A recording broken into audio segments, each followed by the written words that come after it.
She fled her abusive marriage, boarding a plane without realizing her seatmate was a mafia boss. One dark night, she escaped her toxic union, impulsively booking a one-way flight to anywhere.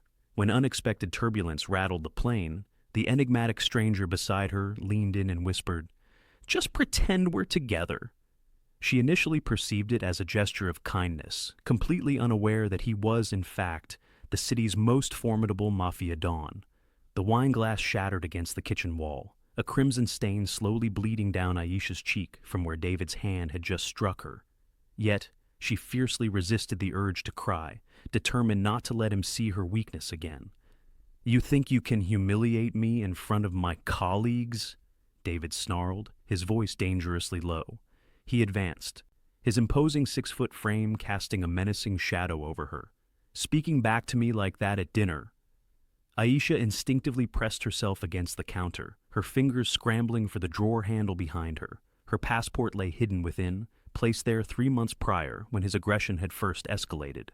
"I wasn't talking back, I was simply expressing an opinion," she countered. His laugh was a cruel, derisive sound. "Your opinion means nothing. You're utterly worthless without me, Aisha. Nothing." These familiar words, which she had believed for 2 years, now struck her with the force of physical blows. But tonight, something inside her finally broke. As David turned to pour himself another drink, Aisha silently opened the drawer. Her passport was still there, along with the emergency cash she had been secretly stashing away. Her heart pounded as she slipped both into her jacket pocket. "I'm going to bed," she whispered. "No, you're not." David seized her wrist, his fingers digging painfully into her tender flesh. "We aren't finished talking." Aisha's gaze flickered from his hand to his flushed face. Rain lashed against the windows, mirroring the tempest raging within her. "Yes, we are," she declared, yanking free and bolting. David's furious roar pursued her as she burst through the front door into the Seattle night. The rain immediately drenched her thin jacket, but she didn't falter, her feet splashing through puddles as she sprinted toward the main road, her lungs burning. Behind her, she heard the front door slam open. "Aisha, get back here!" A taxi's headlights pierced the darkness. Aisha waved frantically, and the car pulled over. "Airport?" she gasped, sliding into the back seat. "Please, hurry." The driver, an elderly man with kind eyes, glanced at her in the rearview mirror. "Are you all right, miss?" "I will be," Aisha replied, looking back at their house. David's house, she corrected herself, seeing his silhouette framed in the doorway. For the first time in 2 years, she was beyond his reach. At Seattle-Tacoma Airport, Aisha stood, still dripping, before the departures board, desperately searching for the next available flight. Anywhere, she thought, the red numbers blurring through her tears. Then, one destination seized her attention. Rome, Italy. Boarding in 40 minutes. "A one-way ticket to Rome," she informed the airline clerk, her fingers trembling as she slid her credit card across the counter. "That's quite a last-minute trip," the woman remarked, typing rapidly. "Any luggage to check?" Aisha glanced down at her soaked jacket, jeans, and the small purse containing all her earthly possessions. "Just carry on." 20 minutes later, still trembling, she sat in the departure lounge. Every passing person made her flinch, expecting to see David's enraged face. But he knew nothing of the passport, nothing of the hidden cash. He probably assumed she was hiding at her sister's, as she had done before. This time, however, was different. This time, she wasn't coming back. The boarding call crackled over the loudspeaker. Aisha joined the queue, her legs unsteady. The flight attendant offered a warm smile as she scanned Aisha's boarding pass. "Seat 12B, enjoy your flight to Rome." Rome? The word tasted foreign on her tongue. She had studied art history in college, dreaming of seeing the Sistine Chapel, the Colosseum. David had promised they would travel after the wedding, but those promises had faded, just like his initial kindness. Aisha found her seat and sank into it, finally allowing herself to breathe. She had done it. She had truly done it. "Excuse me." A deep accented voice startled her. A man stood in the aisle beside her seat, tall and impeccably dressed in a charcoal suit despite the late hour. His dark hair was meticulously styled, and as he moved, she caught the glint of expensive cufflinks. I believe I'm 12A, he stated, indicating the window seat. Oh, sorry. Aisha fumbled with her seatbelt, standing to let him pass. As he settled beside her, she caught his scent, something expensive and masculine that made her acutely aware of her own disheveled state. She stole a glance at him as the plane prepared for takeoff. His profile was sharp, classical, like a sculpture carved from marble, but it was his eyes that truly captivated her when he briefly looked her way, dark, intelligent, and unsettlingly intense. They lingered on her face for a moment too long before he politely averted his gaze. Aisha self-consciously touched her cheek, wondering if the bruise was visible. As the plane ascended into the stormy Seattle night, she pressed her face to the window, watching the city lights recede below. With every mile, David's grip on her weakened. She was free. She just didn't realize yet that the man beside her was about to redefine her understanding of freedom entirely. Luca Romano had noticed her the moment she stumbled onto the plane. Her clothes were soaked, her hands trembled, and there was an unmistakable look in her eyes, the hollow gaze of someone fleeing profound pain. He had seen it reflected in mirrors enough times in his own youth. Now, as she stared out the window, tears silently tracing paths down her face, he felt an unexpected stirring of emotion. In his world, weakness was a liability, yet there was something uniquely authentic about her quiet desperation. He had boarded this very flight to escape his own complications, a territorial dispute in Seattle that had demanded his personal intervention, a kind of attention that left men with a stark choice between loyalty and an early grave. Now he was en route back to Rome, to the family business that both defined and confined him. But the woman beside him made him momentarily forget about territories and family obligations. She made him recall what it felt like to instinctively want to protect something fragile.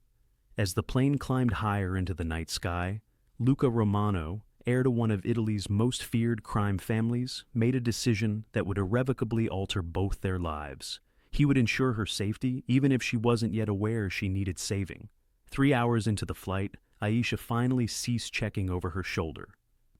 The gentle hum of the engines and the softened cabin lights created a cocoon of safety she hadn't experienced in months. She was almost convinced she was truly free when the plane suddenly lurched downwards. The aircraft shuddered violently, throwing passengers against their seats. Overhead, bins rattled, and somewhere behind her, a scream erupted. Aisha's hands flew to her armrests, knuckles white, as the plane bucked wildly through the turbulence. Another sharp drop sent her stomach leaping into her throat. Her breathing grew rapid and shallow, a panic response mirroring the fear she felt whenever David raised his voice. She squeezed her eyes shut, attempting to block out the chaos, but her entire body began to tremble uncontrollably. "Breathe," a calm, accented voice cut through her escalating panic. She opened her eyes to find her seatmate observing her with obvious concern. In the dim cabin light, his dark eyes seemed almost gentle. "I can't." Another violent shake severed her words. Without a moment's hesitation, he reached over and placed his hand over hers on the armrest. His touch was warm, steady, a stark contrast to David's bruising grip. "Look at me, just breathe with me." Aisha found herself gazing into his eyes as he demonstrated slow, deep breaths. Something about his presence, calm and unshakable even as the plane lurched around them, gradually steadied her racing heart.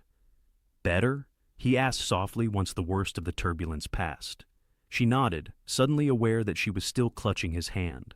As she began to pull away, his eyes caught sight of something that made his jaw tighten imperceptibly. Dark purple bruises encircled her wrist, where David's fingers had dug in. In her panic, her jacket sleeve had ridden up, exposing the marks. Luca's expression remained unchanged, but his voice dropped to barely above a whisper. "Pretend you're with me." "What?" "When we land in Zurich, stay close. Don't ask questions." Before Aisha could respond, the captain's voice crackled over the intercom, announcing their imminent approach to Zurich for the layover. She wanted to ask what he meant, but something in his tone commanded her trust. 40 minutes later, as passengers disembarked the plane, Luca stood and offered her his arm. "Remember what I said?" They walked through the jet bridge together, his hand resting lightly on the small of her back, protective, not possessive. In the terminal, Aisha noticed other travelers seemed to give them a wide berth, as if sensing something about her companion that she couldn't yet grasp. "I need to use the restroom," she whispered. "I'll wait here," Luca replied, positioning himself where he could see both the restroom entrance and the gate area.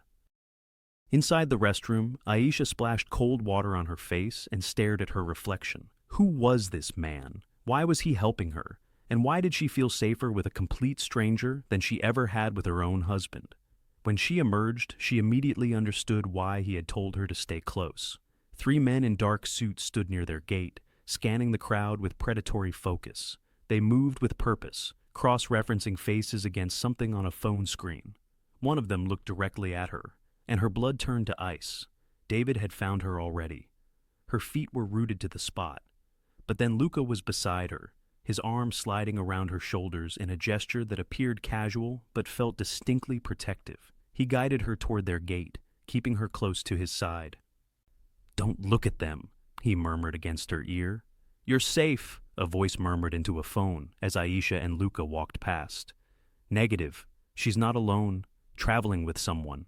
The words sent a jolt of terror through Aisha, but Luca's steady presence anchored her, allowing her to maintain a normal stride. He kept his arm securely around her until the final boarding call, guiding her to their gate.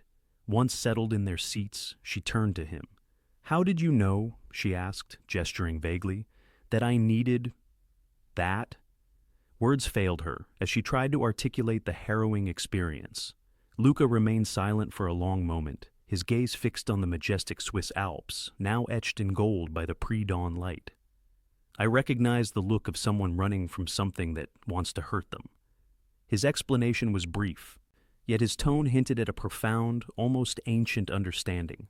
Aisha studied his profile, the sharp lines of his cheekbones, the faint scar above his left eyebrow she hadn't noticed before, and the undeniable strength that even his impeccably tailored suit couldn't conceal. "Thank you," she whispered, a heartfelt admission. He met her gaze, and for a fleeting instant, his carefully composed expression softened. "You don't need to thank me." What Aisha couldn't fathom was that these men, far from being David's hired thugs, were actually tailing Luca Romano, a man whose family name commanded fear across 3 continents. Her abusive husband's influence barely reached beyond Seattle, yet, unknowingly, she had found herself under the formidable protection of someone far more dangerous, far more powerful. As Rome's morning sun streamed through the terminal windows, Aisha walked alongside Luca towards baggage claim. 12 hours of travel had left her feeling hollow, sustained only by adrenaline and the unexpected comfort of his unwavering presence. Beyond these walls, the ancient city, her potential sanctuary and new beginning, awaited. "I should probably find a taxi," she said as they neared the carousel. "Thank you for everything. I don't know how to repay." "There." Luca's voice, sharp and controlled, cut her off. Aisha followed his gaze, and her stomach plummeted. By the exit doors stood 2 men in cheap suits, one holding a photograph. Even from a distance, she recognized her wedding picture, the one David kept on his office desk, where she smiled in white lace and lies beside him. "Oh God," she choked, her voice cracking. "How did he find me so fast?" The men began to weave through the crowd, flashing the photo to travelers, airport staff, anyone who would look. One spoke rapidly into his phone in Italian, gesturing towards their terminal. Aisha's breathing grew shallow. After everything, the desperate escape, the long flight, the fleeting hope of freedom, David's grasp had reached her on another continent. She instinctively began to back away, desperate to flee, but found no escape. Then Luca stepped in front of her. With an air of casual confidence, hands in his pockets as if on a leisurely stroll through a park, he advanced toward the 2 men. Aisha watched, a mixture of fascination and terror gripping her as he approached them. "Excuse me," Luca's Italian was smooth and authoritative. The men looked up, and Aisha witnessed their aggressive demeanor instantly dissolve into something akin to fear. She couldn't decipher their words, but their body language spoke volumes. Luca spoke quietly, almost conversationally, while the 2 men grew increasingly agitated. One glanced in her direction, and Luca subtly shifted, blocking his view. His voice remained calm, yet his posture compelled the men to take a step back. Within 2 minutes, they had tucked the photograph away and were striding rapidly towards the exit. Luca returned to her side as if nothing extraordinary had happened. "They're gone," he said simply. Aisha stared at him. "What did you tell them?" "That they were mistaken, that the woman they were looking for wasn't here." His dark eyes met hers, and for a fleeting moment, she glimpsed an intensity beneath the surface that stole her breath. Not cruelty, but power. Absolute, unquestionable power. The baggage carousel whirred to life, breaking the spell. Luca collected a single black leather bag, while Aisha stood empty-handed, still reeling from what she had witnessed. "You don't have luggage," he observed. "I didn't exactly have time to pack," she managed a shaky laugh. "I should go find a hotel, figure out what happens next." "The airport isn't safe anymore," Luca's voice was matter of fact. "They'll be watching, waiting for you to leave alone." Aisha scanned the terminal, suddenly seeing threats everywhere.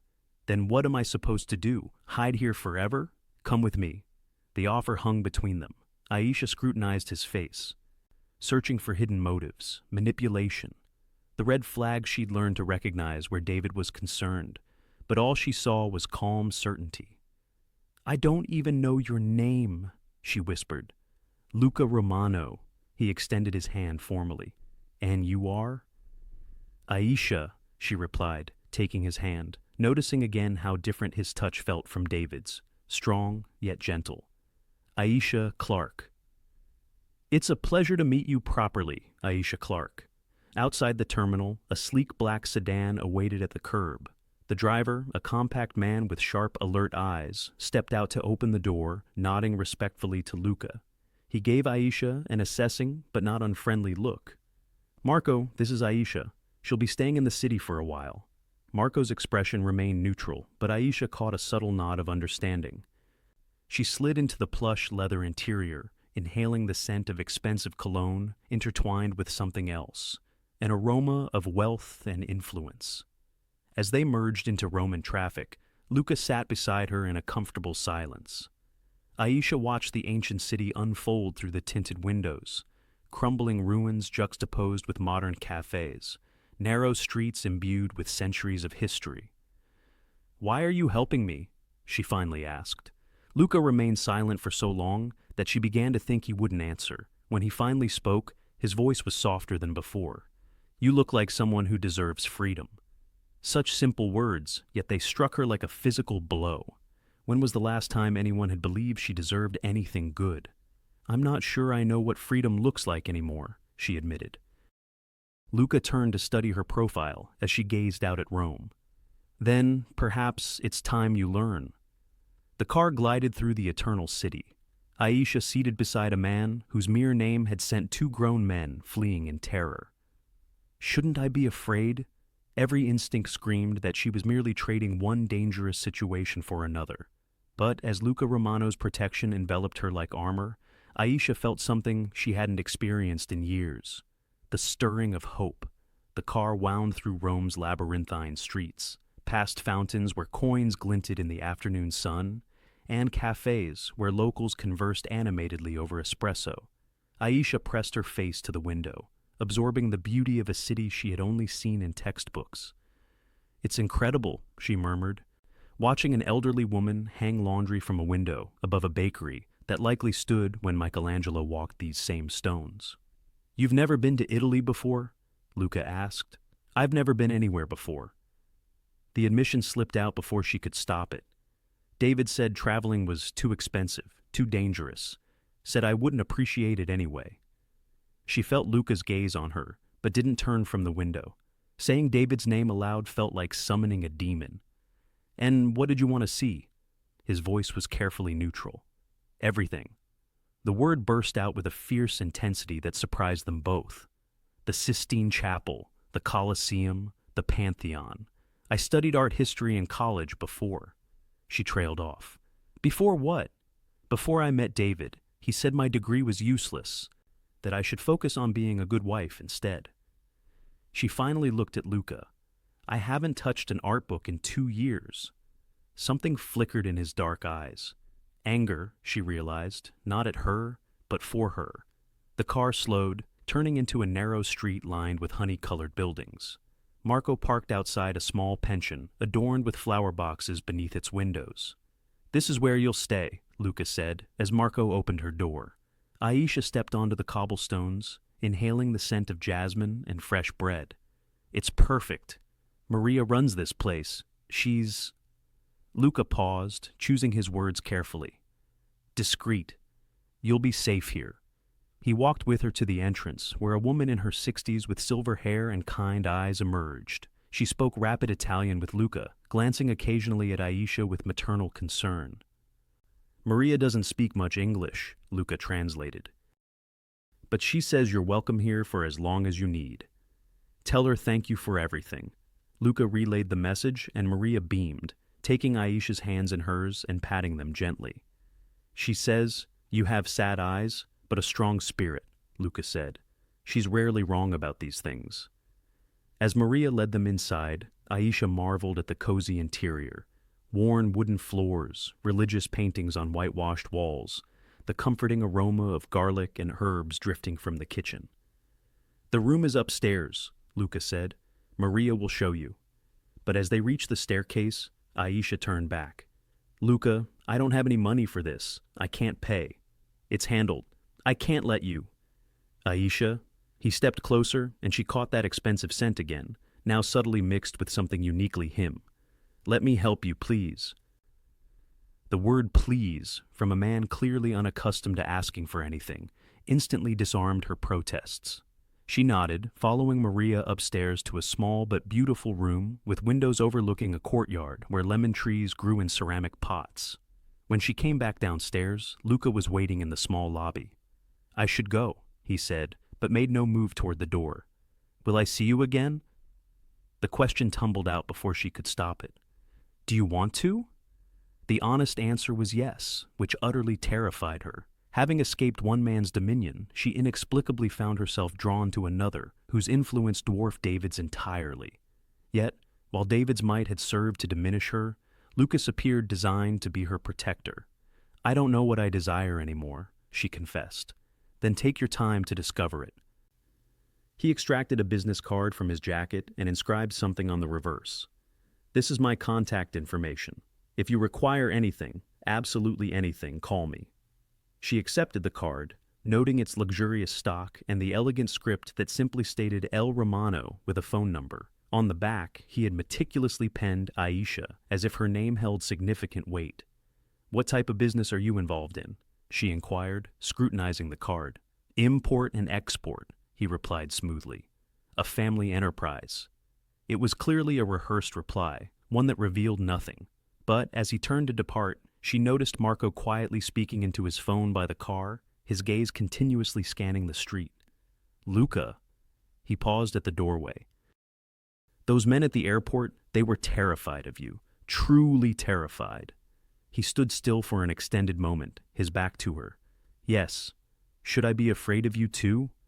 When he turned, his expression was unguarded for a fleeting moment, and she perceived something akin to pain. "I hope not," he said softly. "But Aisha," he stepped closer, his voice dropping. "In my world, fear is what keeps people alive. The men searching for you understand that your husband's reach ends where mine begins." "And where does yours end?" A faint smile touched his lips, but it failed to reach his eyes. "It doesn't." He left her standing in the pension doorway, Marco's car vanishing into the intricate labyrinth of Roman streets.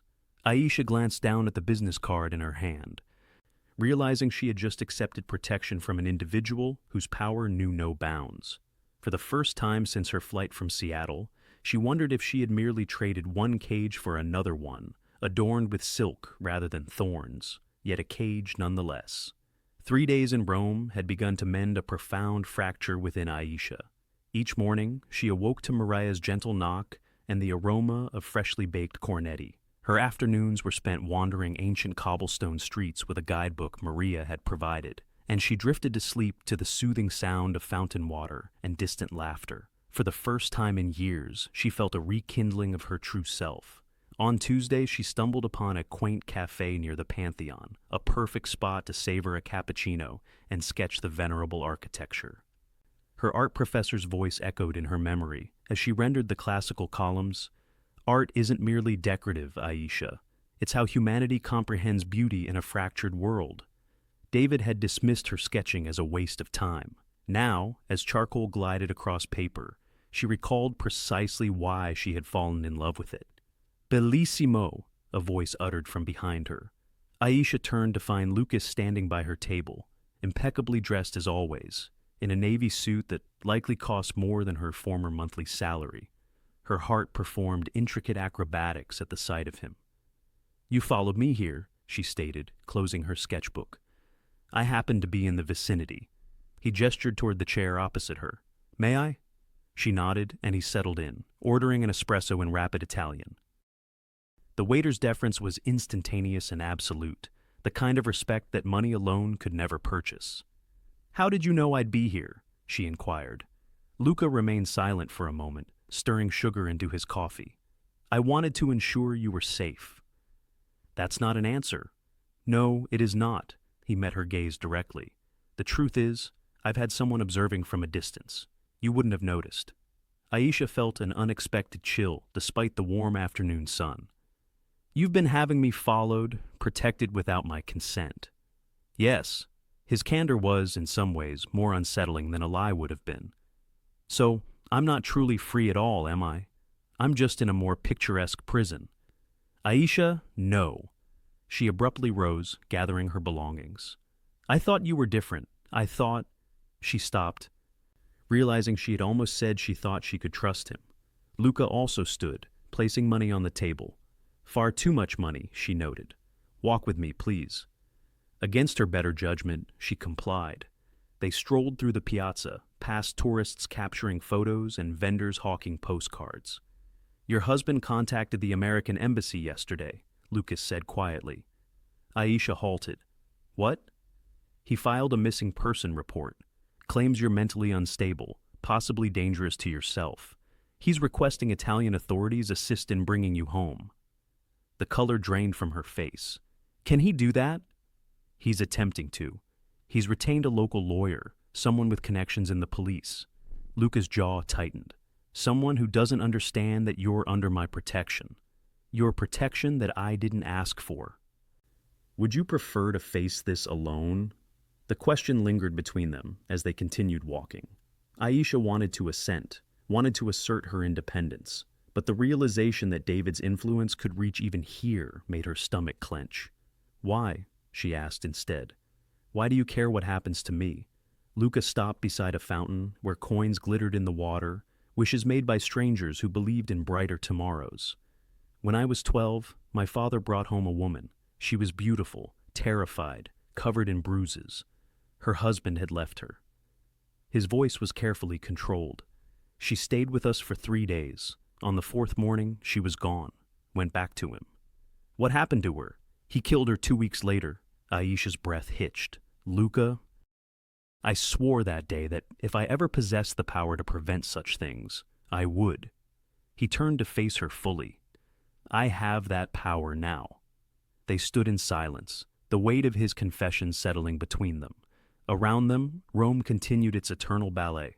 Lovers met for clandestine lunches, children chased pigeons, old men debated soccer over wine.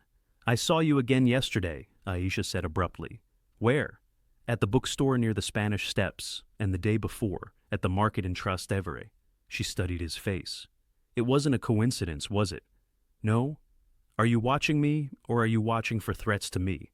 "Both." His brutal honesty was becoming a discernible pattern. Aisha found she preferred it to David's incessant lies, even when the truth was uncomfortable. "Show me," she said. "Show you what?" "Your world, the one where you wield all this power." She gestured around them. "I want to comprehend what I'm truly consenting to when I accept your protection." Luca's expression shifted, surprise flickering across his features. "Aisha, that's not—" "I'm weary of being kept in the dark about my own life," she stated firmly. "David treated me like a child incapable of handling reality. Don't you do the same." For a long moment, Lucas scrutinized her face. Then, slowly, he nodded. "Tonight," he said. "I'll show you tonight." As they parted ways, him returning to whatever enigmatic business consumed his days, her walking back to the pension, Aisha wondered if she had just made the bravest decision of her life, or the most foolish. But for the first time since departing Seattle, she was choosing her path with fully open eyes. At 10 o'clock that night, Marco arrived at the pension in a different vehicle, sleek, black, with windows so darkly tinted they seemed to absorb light. Aisha had changed into the only dress she owned, a simple black one she had purchased that afternoon with money from her dwindling emergency fund. "Signora," Marco said with a respectful nod, opening the door. The drive led them away from tourist Rome into neighborhoods where ancient stones ceded to modern glass and steel. They pulled into an underground garage beneath a structure that resembled a fortress disguised as an office complex. Luca awaited by a private elevator, devastatingly handsome, in a black suit that seemed to accentuate the dangerous edge she had only previously glimpsed. His eyes swept over her with an intensity that accelerated her pulse. "You look beautiful," he said simply. "Where are we going?" "Upstairs, to a meeting." The elevator ascended silently to the top floor, opening into a hallway adorned with oil paintings that likely belonged in museums.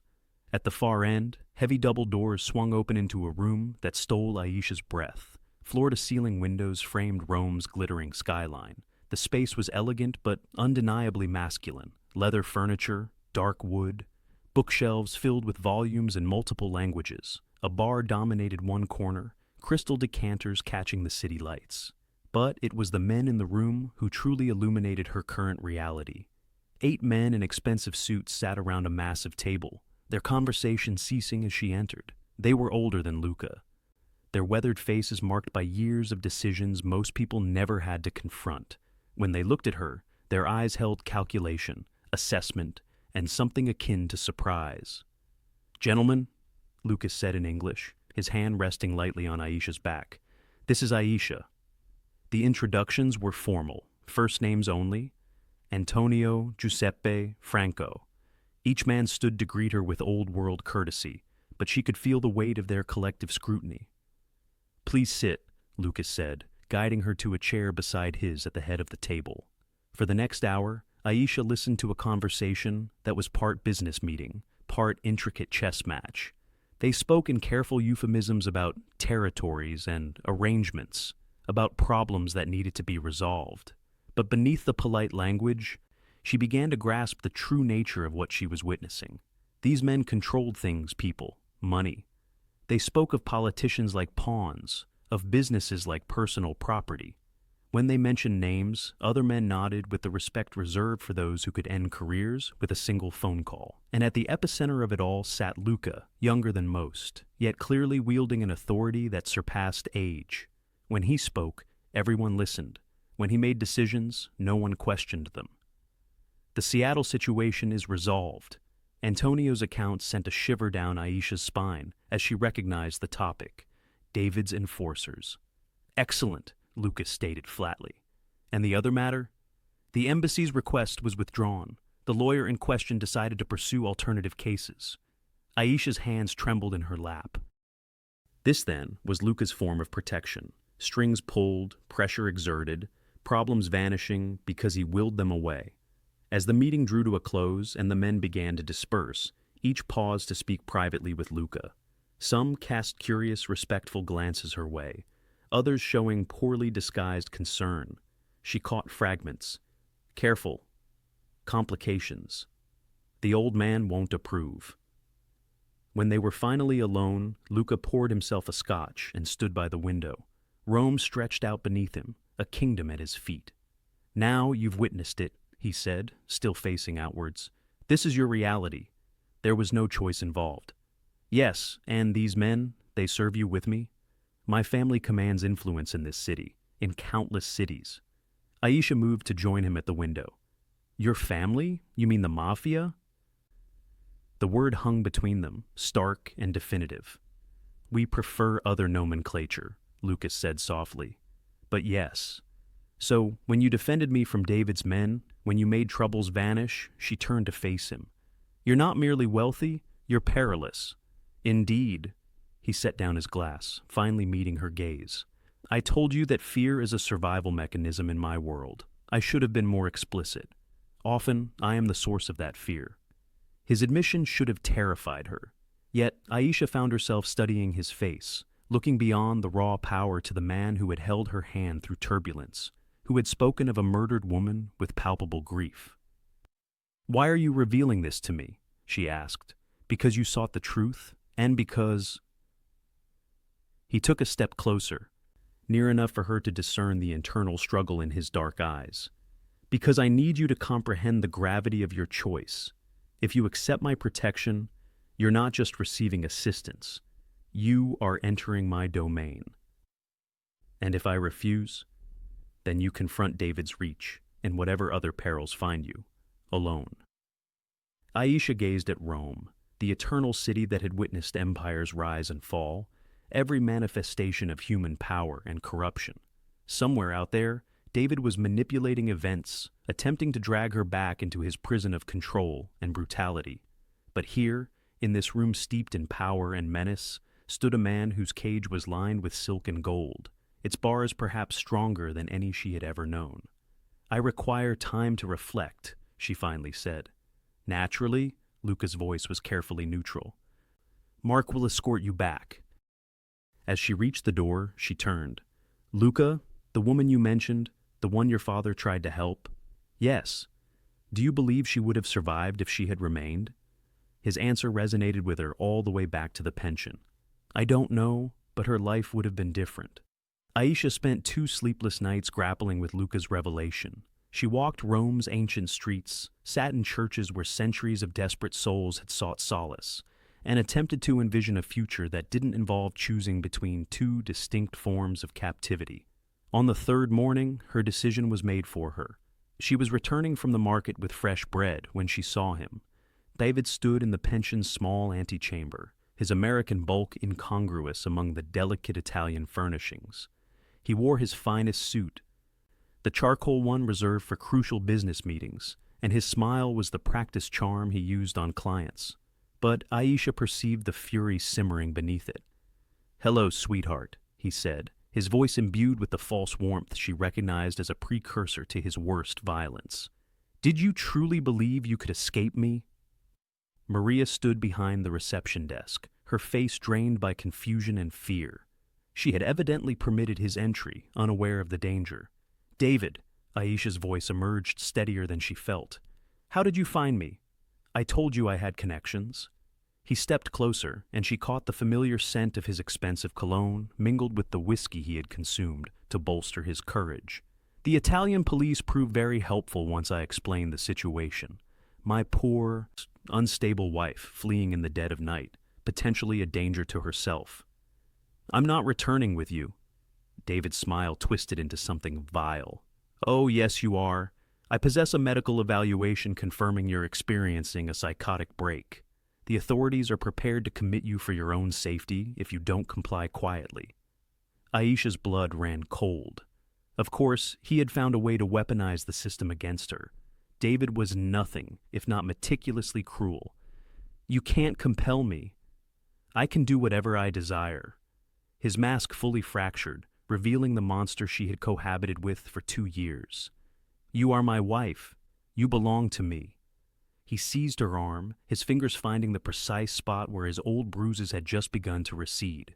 Aisha cried out, and Maria lurched forward, speaking rapid, distressed Italian. "That's silence, old woman!" David snarled, pushing Maria aside. She stumbled, hitting the desk with a thud. That's when Aisha saw them. 2 men in dark suits entered the lobby with a predatory quietude, but these were not David's hired brutes. She recognized their keen vigilance, their impeccably tailored attire, the way they moved like embodied shadows. Luca's men. David saw them too, his grip on Aisha's arm tightening. "I don't know who you imagine yourselves to be, but this is a domestic dispute. This woman is accompanying me." The taller of the 2 men spoke in accented English. "I think not. I possess legal authority." "You possess nothing." Luca's voice sliced through the tension like a blade. He stood in the doorway, his presence somehow diminishing the small lobby further. He wasn't wearing a suit this time. Dark jeans and a black sweater emphasized the dangerous grace of his movements. David's face cycled through several expressions: confusion, recognition, fear, then desperate anger. "You're the man from the plane. I am, Well, this doesn't concern you. Aisha is my wife, and she's returning home with me. Lucas stepped into the lobby, his men flanking him. The space suddenly crackled with barely contained violence. Release her, Lucas said quietly. Or what? You'll summon the police? David laughed, but the sound was shaky now. I told you, I have legal backing. They're on my side. No, Lucas said, moving closer. They are not. He drew out his phone, dialing a number. He spoke briefly in Italian, then handed the phone to David. Detective Ritchie would like a word with you. David took the phone with palpable reluctance. Aisha watched his face transform as he listened, his confidence crumbling into confusion, then fright. But you said... I was informed. David's voice became shrill. What do you mean the paperwork was rejected? I had assurances. Luca retrieved the phone. Your Italian lawyer has withdrawn from your case. The medical evaluation has been deemed fraudulent. The embassy has been notified that Mrs. Clark is here of her own volition, under the protection of respected local citizens. You can't do this, David whispered. I already have. For a moment, David appeared lost, a small man whose meticulously constructed reality was collapsing. Then his desperation turned vicious. Fine, he snarled, spinning back to Aisha. If I can't have you, perhaps no one should. His hand went inside his jacket, and Aisha saw the glint of metal. She had never known he carried a gun, but she realized David had anticipated this contingency. What unfolded next took less than 3 seconds. Luca moved like water, flowing around David's clumsy jaw. There was a sharp crack, David's cry of pain, and the gun clattered across the floor. David was on his knees, his arm bent at an unnatural angle, whimpering. You fractured my wrist, he gasped. Be grateful it wasn't your neck, Lucas said conversationally. He gestured to his men. Escort Mr. Clark to the airport. Ensure he comprehends that Italy is no longer safe for him. As they hauled David to his feet, he cast a look of pure hatred at Aisha. This isn't finished. I'll discover another way. No, Lucas said with absolute certainty. You won't. After they departed, the lobby fell silent except for Maria's shaky breathing. Luca helped the older woman to a chair, speaking to her in gentle Italian until her color returned. Then he turned to Aisha. Are you injured? She looked down at her arm where David's fingers had dug in, already seeing new bruises forming over the faded ones. I'm okay. No, you're not. His voice was soft. But you will be. Aisha gazed at the spot where her husband had knelt in broken defeat. For 2 years, David had been the monster in her nightmares, the inescapable force that controlled every facet of her life. Luca had made him vanish in under 5 minutes. You said I'd never truly be free if I kept running, she said quietly. You said I needed to decide where I stand. Yes. She looked up at him.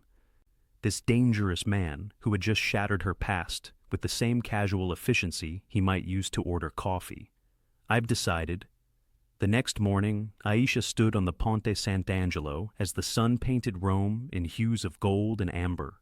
The Tiber flowed beneath her feet, ancient waters that had witnessed the rise and fall of emperors, the birth and death of dreams. She had been there for an hour, watching the city awaken. Street vendors arranged their wares, early commuters hurried past with espresso and purpose, and the eternal rhythm of Roman life continued as it had for millennia. Behind her, she heard familiar footsteps on stone. I suspected I might find you here, Luca said quietly. She didn't turn. How did you know? You mentioned wanting to experience all that Rome offers. This bridge features in every guidebook. He moved to stand beside her at the railing, careful to maintain a respectful distance. Also, Marco may have mentioned the direction you took when leaving the pension. Still, his gaze was fixed upon her, a silent vow of protection.